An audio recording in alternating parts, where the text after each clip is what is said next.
नमस्कार दोस्तों, भाटिया आश्रम परिवार में मैं अनुराग उपाध्याय आपका हार्दिक स्वागत करता हूं। दोस्तों, सफल व्यक्तित्व साक्षात्कार का समय है। हम समय समय पर आपको ऐसे व्यक्तियों से मिला रहे हैं जिन्होंने कठिन परिश्रम किया, मेहनत की और अपने लक्ष्य को हासिल किया। आज के इस कार्यक्रम में हम आपको बताएंगे और दिखाएंगे कि किस तरीके से जो एक तहसीलदार हैं वो अपनी कार्यशैली, जो उनका कार्य होता है वो कैसा होता है, वो किस तरीके से उस कार्य को करते हैं एक जमीनी स्तर पर। तो आज हमारे साथ इस कार्यक्रम में मौजूद हैं नायब तहसीलदार चोखाराम जी जानी, जो मूलतः जालोर के रहने वाले हैं। चोखाराम जी, बहुत बहुत स्वागत है हमारी इस चर्चा में। Thank you so much. आपको बताना चाहूंगा, चोखाराम जी भाटिया आश्रम परिवार के ही सदस्य हैं जिनका चयन 1.5 साल पहले हुआ। वो 1.5 साल पहले इन्हें पोस्टिंग मिली थी। 2016 की जो ज्वाइनिंग है उसके अंदर इनका चयन हुआ था। तो मैं इन्हीं की जुबानी, इन्हीं की कहानी जानना चाहूंगा कि किस तरीके से जब आप यहाँ से जुड़े थे, उसके बाद आपने तैयारी की, आपका चयन हुआ। तो लगभग 1.5 साल हो गए आपको चोखाराम जी ज्वाइन किए हुए। तो सबसे पहला सवाल मेरा, इस समय आप कहाँ पर पदस्थ हैं और किस पद पर हैं, ये आप हमारे जो परिवार के अन्य सदस्य हैं और जो हमें इस कैमरे के माध्यम से देख रहे हैं उन्हें बताएं। अभी मेरी पोस्टिंग है वो सिरोही जिले की पिंडवाड़ा तहसील में एक उप तहसील है भावरी जी, वहाँ पे मैं पोस्टेड हूँ पिछले 4 महीने से। उससे पहले मैं निम्बाहेड़ा पोस्टेड था 6 महीने। मेरी फर्स्ट पोस्टिंग वो थी और तब से मेरा करीबन 1.5 साल में ज्वाइनिंग हुई। 9 महीने हमारा ट्रेनिंग पीरियड रहा और फील्ड में हमारी पोस्टिंग है वो 24 जनवरी 2020 को हुई है। तो चोखाराम जी, जानना चाहूंगा कि जिस तरीके की हम पहले पढ़ाई करते हैं जी, तो असलियत ये होती है कि किताबी ज्ञान और फील्ड पे जमीनी स्तर पे काम करने में कितना फर्क होता है, जानना चाहूंगा आपसे। फ़र्क प्रैक्टिकल जो काम होता है वो और जो किताबों में सिखाया जाता पढ़ा जाता उसमें काफ़ी सारा फ़र्क होता है। ये हम लोग फील्ड में आने के बाद हमने भी फील किया है कि एक तो जैसे रूल एंड रेगुलेशन को स्ट्रिक्टली फॉलो, जो जैसा किताबों में पढ़ते हैं, ट्रेनिंग में पढ़ते हैं, वैसा प्रैक्टिकली हम लोगों के लिए पॉसिबल नहीं होता है। बहुत सारी सर्कमटेंसेज ऐसी आती है जिसमें हम लोगों को जो किताबी या कानूनी चीज़ से हट के प्रैक्टिकल होकर काम करना पड़ता है। लोगों को व्यवहारिक चीज़ें समझानी पड़ती है, व्यवहारिक वे में काम करना पड़ता है। तो बहुत सारे ऐसी चीज़ें होती है हम लोगों को। जैसे कोई अतिक्रमण हटाना हो तो एकदम हम लोग स्ट्रिक्टली के ऐसे रूल है इसके अकॉर्डिंग ही चलेंगे, नहीं चल सकते। लोगों को प्रैक्टिकली उनको सारी चीज़ें समझानी पड़ती है। कहीं ना कहीं हम लोगों को भी उसमें कॉम्प्रोमाइज़ करना पड़ता है, थोड़ा सा कानून से हट के परिस्थितियों को देखते हुए काम को। अपना मूल मोटिव है कि इस चीज़ को, लॉ एंड ऑर्डर को मेंटेन रखते हुए अपन को लीगली तरीके से काम करना है। बिल्कुल। और सबसे पहले ये चीज भी है कि नियमों में भी हमें रहना, नियमों में भी रहना, हमें नियमों पर भी चलना है और लॉ एंड ऑर्डर को भी अपने फॉलो करना पड़ेगा और स्थितियों को सामान्य बनाए रखना है, और चाहे वो किसी भी स्थिति में हम करें। तो जानना चाहूंगा, ऐसा कोई वाकया जो आपको याद हो इस 1.5 साल की सर्विस के अंदर, जब एक होती है कि एक असमंजस्य की स्थिति आ जाती है कि किस तरीके से कार्य करें। वो एक ऐसा वाकया अभी हुआ था कि अभी जो नहर की खोलने की सीज़न था हमारे वहाँ, तो वहाँ पे एक नहर के 2 लोगों की खेत की बाउंड्री को ले डिस्प्यूट था। वहाँ से एक नहर निकल रही थी, नहर का खालिया, जो हम लोगों को वहाँ पर हमेशा पानी नहीं चलता, सिर्फ अपनी सर्दियों में फसलों को बोने के लिए पानी देते हैं, उस टाइम ही चालू होती। तो उस दौरान उन्होंने बंद कर दिया एक पार्टी ने कि मेरा तो खेत की बाउंड्री यहाँ तक जा रही है, ये नहर तो रिकॉर्ड में आपके अंदर चल रही है, मैं मेरे अंदर क्यों चलने दूँ। इसको लेके उनके डिस्प्यूट हो गए। अब सिस्टम ये है कि वहाँ जाके पूरी पैमाइश करवाओ और उसके बाद खोलो, तब तक तो एक फसल की पान है वो चली जाए, फसल बोने की जो सिचुएशन।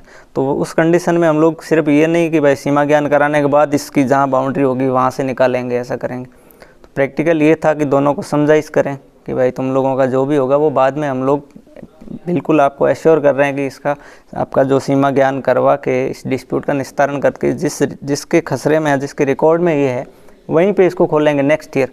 बट फिलहाल है वो आप इसको सब लोगों की आगे खेती है, उसका नुकसान हो रहा है, उस सबको देखते हुए अपन प्यार से समझाते हैं, लोग समझ जाते हैं और उस डिस्प्यूट को सॉर्ट आउट कर लिया हम लोगों ने। बिल्कुल नहर को उन्होंने खोलने पे एग्री भी हो गए वो लोग। तो इस तरीके से हम लोग सिर्फ अपनी पोस्ट की धाक से या कानून और ये इनको दिखा के कि तुझे जेल में डालेंगे नहीं तो पानी चलने दे, नहर को खोलो, अभी इस तरीके से लोग मानने वाले नहीं, क्योंकि उनका भी राइट्स है कि भाई जब उसके खसरे में दिखा रही तो मेरे खसरे में कैसे चलने दो। लेकिन उस टाइम की वो खुलवाना ज़रूरी था हमारे लिए। मेन था कि ये पानी कैसे भी ये नहर खुल जाए। मतलब मुख्य रूप से उस समय ये उद्देश्य रहता है कि नुकसान दोनों का ना हो, ठीक है नुकसान सर। ना और हो लोग किसी समझते भी, अगर हम लोग प्यार से समझाते हैं किसी को, समझते हैं। तो ये चीज़ें होती है प्रैक्टिकल, हम लोगों को प्रैक्टिकल होकर काम करना पड़ता है। बिल्कुल। चोखाराम जी, एक छोटी सी चीज, अपना जो तजुर्बा था, अपना जो अनुभव का लोहा होता है वो मनवाने का समय, अभी कोरोना काल के अंदर सबसे ज्यादा अगर काम करना पड़ा तो प्रशासनिक अमले को करना पड़ा, क्योंकि एक एडवाइजरी जारी होती थी, उस एडवाइजरी के अनुसार उसे फॉलो करना, आपके क्षेत्र में कोरोना पॉजिटिव मरीज ज्यादा ना आए उसको भी ध्यान रखना, और कोई भी कोरोना पॉजिटिव व्यक्ति बाहर भी ना घूमे, मतलब हर चीज के ऊपर ध्यान रखना। उस समय आपकी पोस्टिंग, जब ये कोरोना लॉकडाउन लगा था या भारत में प्रवेश किया था, एक अलर्ट जारी हुआ था, कहाँ पर पोस्टेड थे आप उस समय? उस टाइम मेरी राजस्थान एमपी बॉर्डर पे तहसील है अपने निम्बाहेड़ा जी, वहाँ पे मेरी पोस्टिंग थी। और कोरोना काल के दौरान ही जब बॉर्डर सील किए थे जी, तो मेरी ड्यूटी है वो एज ए नायब तहसीलदार वहाँ पे बॉर्डर पे लगा दी थी जी। कलेक्टर साहब ने कि भाई बॉर्डर पे जो भी लोग आ रहे हैं उनकी सारी व्यवस्था देखना, खाने पीने से लेकर रुकने की व्यवस्था, सोशल डिस्टेंसिंग, सैनिटाइज़र जो भी वहाँ प्रॉपर प्राप्त मात्रा में अवेलेबल हो। उसके बाद उनको, जैसे पैदल यात्री आ रहे हैं तो उनके आगे राजस्थान में किस डिस्ट्रिक्ट में जाना है, पूरी सारी डिटेल आपको रखनी और पूरा मैनेजमेंट देखना था बॉर्डर का। उस समय जब आपने काम किया तो मुझे लगता है कि अब तक का सबसे कठिन समय वो रहा होगा, क्योंकि इतने सारे जो लोग जो पैदल आ रहे हैं या जो बसों से आ रहे हैं, जो बाहर दूसरे स्टेट के अंदर है, वो चाहते हैं जल्दी से जल्दी घर पहुंचे, और उस स्थिति के अंदर उन्हें अगर एक दिन भी रुकना पड़ता है बॉर्डर पे तो उन्हें यूँ लगता है कि नहीं, प्रशासन हमारे साथ गलत कर रहा है, पर वो उस चीज को समझते नहीं है। तो उस समय उनके साथ एक तालमेल बिठाना और उनका एक, कहते हैं ना कि एक संतुष्ट करना उनको, उसके बाद बसों में बैठ के उन्हें रवाना करना, वो समय आपके लिए कैसा था? क्योंकि आप खुद परिवार से उस समय दूर थे, पर फिर भी उस समय क्या महसूस हो रहा था मन में? उस समय ये था कि बहुत सारे जो हमारे पास यहाँ बॉर्डर पे लोग आते थे, मोस्टली जिनके सक्षम व्यक्ति थे वो तो अपनी का पर्सनल व्हीकल से पास आते थे, लेकिन मोस्टली जो पैदल यात्री आने वाले थे वो वहाँ हम लोग उनको रुकने की, एंट्री बंद थी, हम लोग रुकवाते थे उनको, हमने टेंट बनवा दिए थे सारे, तो टेंट में रुकवाना। तो उनकी स्थिति देख के कभी कभी लगता था कि वाकई देश में क्या एकदम से ऐसा बहुत बड़ी विपदा, बहुत बड़ी उनकी खाने पीने की व्यवस्था, पूरे विश्व ने इसका डटकर सामना किया, और रियल मतलब असल में पूरा विश्व ने इस कोरोना महामारी का जो सामना किया उसे सल्यूट जो है, एक सल्यूट तो पूरे विश्व के लिए बनता है। लेकिन उस टाइम एक ये भी फील होता था कि एज ए आश्रम से हम लोग गए थे कुछ मूल्य और सिद्धांत लेके, नई फर्स्ट पोस्टिंग थी, तो उस टाइम काम करके भी एक बहुत अच्छा लग रहा था कि हम लोग जन सेवा जिस उद्देश्य से आए हैं वो सर्विस हम लोग कर रहे हैं, लोगों के लिए व्यवस्था कर रहे हैं, लोगों को पहुंचा रहे हैं, ड्यूटी करके वो भी फील भी आ रहा था कि इस समय हमें एक अवसर मिला है कि अपनी इस जो पद है और इस दायित्व को निभाने का, लोगों की सेवा करने का, लोगों की घर जाने की व्यवस्था करने का, बसों में उनको बस अरेंजमेंट करने का, फिर वहाँ से मैसेज देना कि हम लोग यात्रियों को भिजवा रहे हैं, बीच में खाने पीने की व्यवस्था कहाँ कहाँ क्या होगी, सारी चीज़ें ये करके एक अच्छा भी फील हो रहा था। इस सेवा का जो हमें देने का अवसर मिला वो भी एक, जो सेवा भाव हम लेकर शुरू से चले थे शिक्षा के अंदर, वो सेवा भाव वहाँ आपको दिखाने और करने का मौका मिला। बिल्कुल चोखाराम जी, एक चीज आपसे जानना चाहूंगा, हमारे दर्शक भी आपसे जानना चाहेंगे, एक तहसीलदार, नायब तहसीलदार, क्योंकि आप तहसीलदार ही हैं, 3 साल तक नायब तहसीलदार रहना पड़ता है, उसके बाद आपका प्रमोट होकर आप तहसीलदार में ज्वाइन करते हैं, तो मुख्य रूप से कार्यशैली लगभग नायब तहसीलदार और तहसीलदार की सेम रहती है। तो क्या क्या ऐसे कार्य हैं मुख्य रूप से? वैसे तो बहुत से कार्य हैं जिन्हें लिस्ट में भी नाम आएगा तो लिस्ट छोटी पड़ जाएगी, मुख्य रूप से ऐसे क्या कार्य हैं जो कि एक तहसीलदार और नायब तहसीलदार मतलब दोनों को इनको करने पड़ते हैं? मुख्य हम लोग है भू अभिलेखधारी, मतलब हमारा काम मोस्टली लैंड्स रेवेन्यू से रिलेटेड है। लैंड रिकॉर्ड हो गए अपने, जो भी जितने भी अपन खातेदारी ज़मीन है उनका लैंड रिकॉर्ड में, जैसे आपकी ज़मीन जायदाद है उनसे रिलेटेड डॉक्यूमेंट, और आपको जैसे जमाबंदी देना, नकलें देना, आपका म्यूटेशन नामांतरण खोलना, इससे संबंधित कोई विवाद है, कोई शुद्धिकरणी रिकॉर्ड में, मतलब जमीनी विवाद जितने भी है उनका निस्तारण मतलब जो एक तहसीलदार के हाथ में रहेगा। बिल्कुल। तो मुख्य रूप से सिर्फ शॉर्ट में पूछना चाहूंगा उसका मैं कि एक समस्या जो विकट स्थिति रहती है वो समस्या क्या रहती है, इसमें किस समस्या का सबसे बड़ा सामना करना पड़ता है? क्योंकि देखिए, एक तहसीलदार और कलेक्टर या प्रशासनिक सेवा के जो पद होते हैं इनमें, और एक जज, मुझे लगता है एक जज और प्रशासनिक सेवा का एक कार्य लगभग एक बराबर होता है, क्योंकि सब में न्याय देना होता है।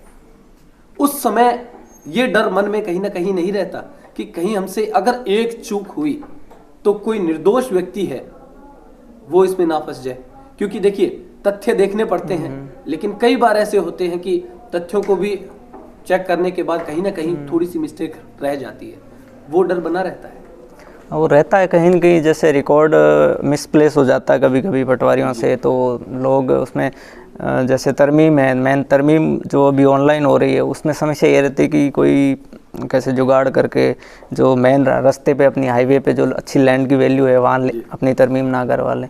तो इससे है कि इसलिए पाबंद करना होता है आरआई वराई सब की, आप मौका देख के जो सिग्नेचर करें, वेरीफाई करें हर चीज़ को, डॉक्यूमेंट को। तो 2-3 लेयर पे एक बार पटवारी कर लेता है, आरआई कर लेता है, फिर हम लोग भी अगर कहीं हमें ऐसा लगे कि यहाँ कुछ मामला है वो डिस्प्यूटेड हो सकता है, तो हम लोग भी मौका देख के वो चीज़, इसलिए हर चीज़ें रिकॉर्ड और मौका देख के ही हम लोगों को करनी पड़ती है। बिना मौका और रिकॉर्ड देखे अगर हम लोग करते हैं तो चांसेस रहता है कि किसी का हक मारा जा सकता है उस स्थिति में। बिल्कुल।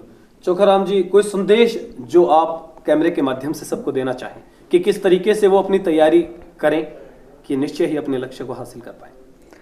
इसमें ये होता है, तैयारी के दौरान एक कंटिन्यूटी हम लोगों को बनानी चाहिए, हमेशा कोई भी हिम्मत नहीं हारनी चाहिए। और मेनली ये कि हम लोग बहुत बार परिस्थितियाँ हमारी ऐसी होती है, आर्थिक इकोनॉमिक कंडीशन ख़राब होती है, लेकिन जिस मोटिव के लिए हम लोग प्रिपरेशन करते हैं कि मुझे ये करना है, तो उसमें डिमोरलाइज कभी नहीं होना चाहिए। सफलता या असफलता ये तो एक ज़िंदगी का पार्ट है, उतार चढ़ाव चलता रहता है। असफलता से हम लोग सीखते भी हैं।